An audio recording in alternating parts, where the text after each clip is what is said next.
Solo? Yeah. By yourself? Yeah. I can't. Like, did you drive? No, it was 2 buses. Yeah. And some of the buses, like... Oh my Lord Jesus.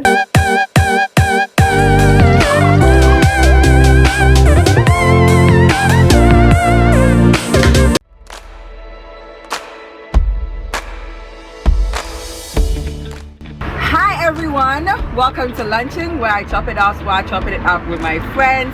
Today we have the area girl with Brandon. Yeah, today so we're gonna hang out around a bit. We're on the Ibri Hills actually, so we'll be going from place to place, eating random things, drinking random things. We've got palm wine right now.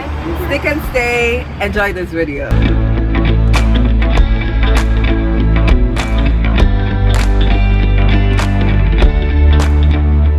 Everyone, so we're here with Shirley today. We're going to talk about her being an influencer, in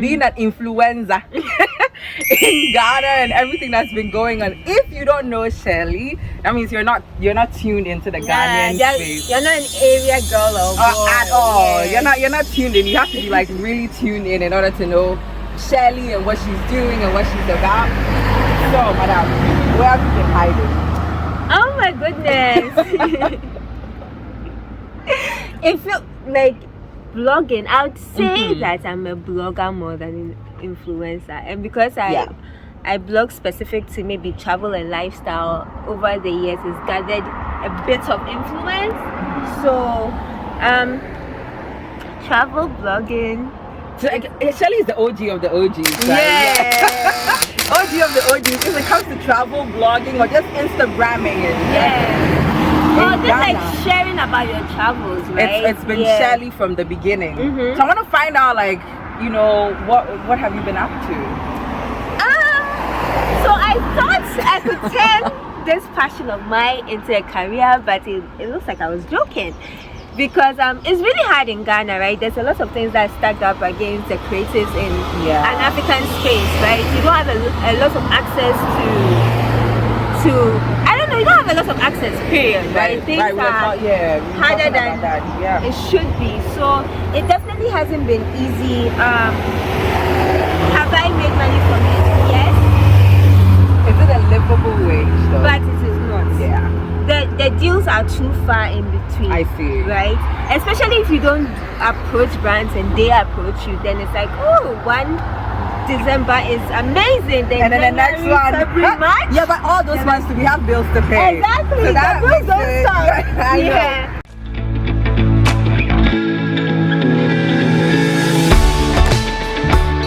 But influencer culture in Ghana though, like I feel like you're definitely one of them. Do you think that it's like profitable for you guys, like, you know, working with these brands and like you think you get much from them as they get from you?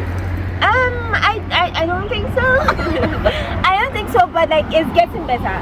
Some of the offers a year ago is not happening now. But because there's so many people and it's an easy thing to enter into, we don't get to have like a fixed amount, and a lot of people are doing this part-time, so they get to throw any price out there. They accept anything, whereas you forgetting that it makes it harder for the rest of you people to survive, because it's like Nana did it for 100 Ghana cedis. Why should you do for exactly, like, you know, those type of things. So it's definitely growing, but it could be so much better. And at the moment I don't think a lot of people are living on it full time, right? Like so it's growing. It's growing. Are we hopeful for it though? I'm hopeful. I mean, like, you have to fall in line because it's what's happening now, right? It's the impact of social media and influencers. You can't deny it anymore. It's just falling in line and paying them enough that they can actually live on it. I know. That's the issue. Because I mean, we all know that if you look on social media and you look at people's lives and feeds, like it's all curated. Like we're very intentional. When I say we're like content creators, we're very intentional about what we put out there. Do you think that when we talk about influencer culture, like especially in Ghana, like we're doing the right thing? Are we pushing the right thing? Like I'm so happy you brought this up because I have a problem. Like I don't even think where I'm going is where you think I'm going, but I don't understand that why do you put that on the influencer as opposed to what you find entertaining or what you find influential? Actually, peer pressure is real though. No, because like people will do what sells. Right. And you keep liking the picture, like you keep liking the aspirational lifestyle, you keep liking the half naked pictures, you keep liking. So the responsibility is on me it's liking on you and what you are endorsing, right? Like I personally would love, like I don't even like content that is centered around me. I would like to be sharing the places. Me too. Yeah. Content with your face does better than content without your face is true. Like lately, I've actually been told by someone who's like big on YouTube that why is that my face is not in my thumbnails? Like why do I put other people's face? And in my mind, I was like, first of all, I don't feel myself like that, and I don't think I'm that interesting for you to like want to see my face. But apparently, people do want to see your face. They do. And you're interested to look at. But yeah, if you're like Stella will say all the time, bikini thumbnails do better. Right, yes, thumbnails. Yes. If you do all the editing in the world, and then a thumbnail, you don't put social. Show some skin. Ghana content space, right? Nana is so popular. I'm not that popular. The random streets of Every collecting highs and hellos. I'm not that popular. So I just feel like ask all of us as an industry, like what do you think we should do in order to be on par with the Nigerian influencers and the Kenyan influencers? It looks like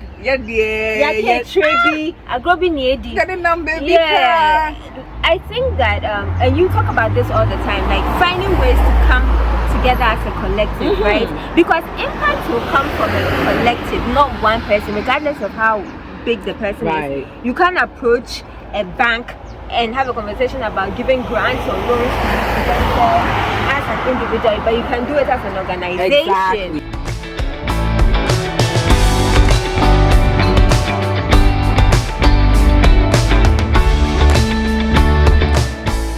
Okay, Shirley, we're talking about the thing that made you popular. Backpacking through Ghana. A black girl backpacking. I thought that was a white people reserved activity. Which is the problem. And I think it's also why I'm so passionate about sharing, because you'll find that in the Western world, especially among the white race, they take advantage of stuff like this and they get to travel the world. Right. And then we travel and we carry the burden of the whole race of blackness, where we want to prove that we can do it. So we want to travel when we are completely comfortable. But if you are passionate about the travel, right, there are so many options that make it easier, and you don't have to carry the burden of proving that you can be here and you can afford. No, just do it. People are traveling the world in numbers. Like it's almost like a rite of passage. I know, it's like after a university, and you have to do a high school, you have to do a gap year, and then you start to explore travel, the world. And like outside of just enjoyment, right, or personal development, aka mentally, there's also like an awareness, like business options, right? Your mind opens, you see that, oh wow, in Abidjan for example, they do freshly squeezed orange juice, like on the market, the guy is like squeezing into a cup for you. Then you see that, you're like, oh, this could be something I can easily. It opens your mind, because you've been to different places, seen different things, how it works and how it will fall into the country that you are in.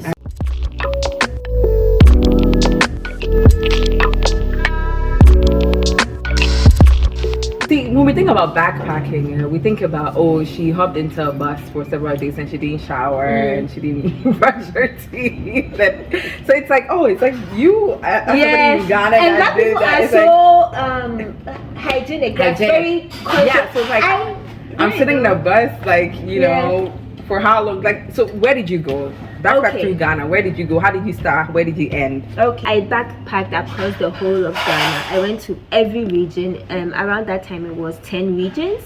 It took me about 35 days. Yes, I was on the road for 35 days.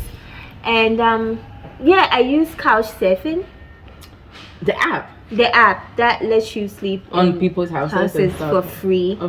I went to like small size hotels, motels, the 50 Ghana one.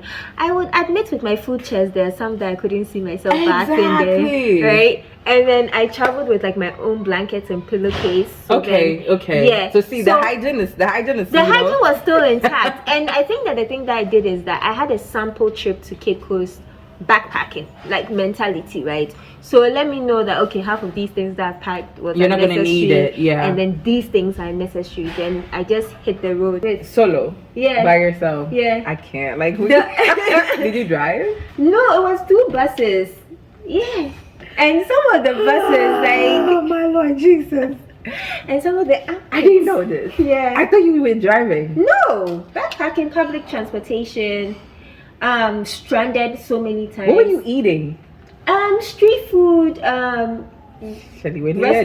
Yeah. I did backpacking too, from Ghana to Nigeria and back. So I passed through Togo, Benin, all of that. Did you enjoy that? I've absolutely enjoyed it. I need to get out. I feel like I'm so comfortable in Ghana. Like, everybody goes like to Lome and stuff, and they have bad like experiences at the border. Yeah. And I'm like, I don't think I want to do that, because I'm like, I use local transport in Abidjan, and I learned that they have a real issue with change. Like, if you're going to sit in the church hall for 1 cedi, have 1 cedi. If don't you have come 5 cities, we're going to have problems. Like, serious, you know. In Ghana, that's a fight. Yeah, but it's not as deep as Abidjan. Like, the mate will do what he needs to do. He'll stop at the station, get your change. It's not a thing. In Abidjan, it's like a serious crime to shop without change.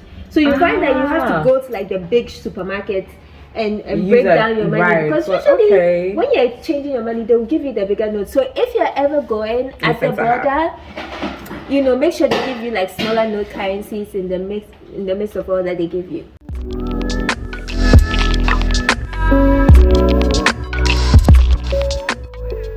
So initially, like before, we're talking about domestic African travel and how people in Africa just think it's all about tigers and cheetahs and safaris. Where have you been, like outside Ghana?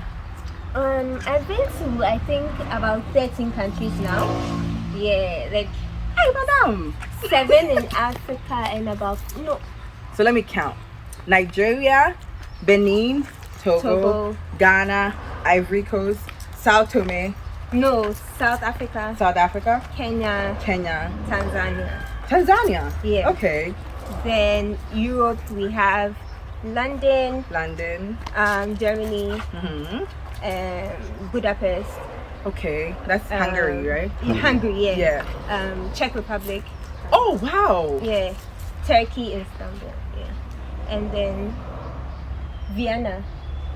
Austria. Yeah. Oh wow, Shirley. Yeah. I see. So what did you notice about like the local African, you know, are people like oh my gosh, like in Europe, for example, I think one of the things that I also preach is like leave the London and the America sometimes and just spread out. Looks right? like Eastern Europe. Yeah, exactly, because like I was in Europe for a month traveling and around, and I think that I saw like in total, especially girls, like 3 black girls. Oh wow. Right? That starts, huh? Yeah, and it's like I think that we go there, but like it's usually students.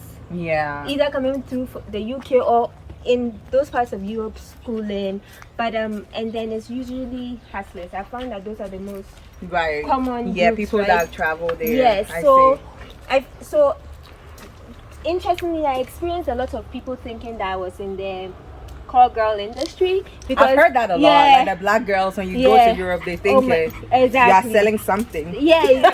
So a lot of people were like, no, you are from Africa and you are traveling for pleasure. Like there's nothing in Czech Republic. Yeah. Wow. Yeah, and then Turkey, I don't even want to go Turkey there. is amazing, I hear. No. Turkey. Everybody kind of has good stuff to say about Turkey. Please Google that. I heard only great stuff about Turkey. No, I guess I need to check my sources. Fantastic. Yeah. But I and quite a number of people that I know have had like a few questionable experience. I think that they are running on a lot of black girl fantasies. So then somebody's always trying to let's not do that. Yeah. No. Engage with you on that level, right? So yeah, but I think like one of the things that I'm also passionate about Right. that I will definitely talk more about is that, you know, if even there are visa-free options, there are lots of beautiful, amazing countries that are open to Ghanaians or that are open to whoever is watching, right? Just Google what is open to your you. country. Yeah. So even if like, you know, the process of getting a visa and stuff is a hassle, usually your neighboring countries is free. It's Usually free. I think everybody has about 20 countries they can go for free. I think like when you say visa free, people are always thinking, oh well, I can't just move from Ghana to the UK. So what's the point of me going to Ivory Coast or Yeah. what's the point of, Yeah, but sometimes you know? you find that you get like what you think is there, you find it in other places. I You see. get what I mean? Yeah. Even and have you been to London? No, I haven't. It's like one of the most boring looking cities. You know, like you Czech Republic, those See are really, things, yeah. Culture. Like They gotta have storybook. culture. Yes, Yeah, and they have sometimes culture. you feel like you are in the storybook. The Cinderella stories you are reading, they The were buildings and built all of from that. you yes, know. that's true. So those are Yeah. interesting to me. What are we going to see from Akosua Shirley in the near future? Akosua Shirley is going to be more consistent, more structured. We're holding her to it. Yes, we're holding her to it. I'm in the process of building my business. Bucket List Ghana is geared towards creating bucket list experiences in Ghana. Oh, look at you. And you know, she's fancy. making more noise about it because we have quite a lot of options here. Places to go and things to do. Yeah. So that's it. My blog is going to be up and running. Like you've been shading me. I've been shading her because content creators in Ghana don't be liking websites. They don't like stuff. you know anything that's not social media related. Exactly. They don't want to dabble in it. So yeah. Well, thank you for hanging out, Els, today. Thank you for having me. Of course, it's been quite the day. And having sugar here Yes. was the icing on top. Yes, I'm gonna leave her. She's gonna babysit. So everybody, make sure you check out Akosua Shirley on Instagram, on Twitter. Are you on Facebook? Yeah. On Facebook, on YouTube. Check out her train video. It's like one of my favorite videos on YouTube. So check that out. We will see you guys later. Bye.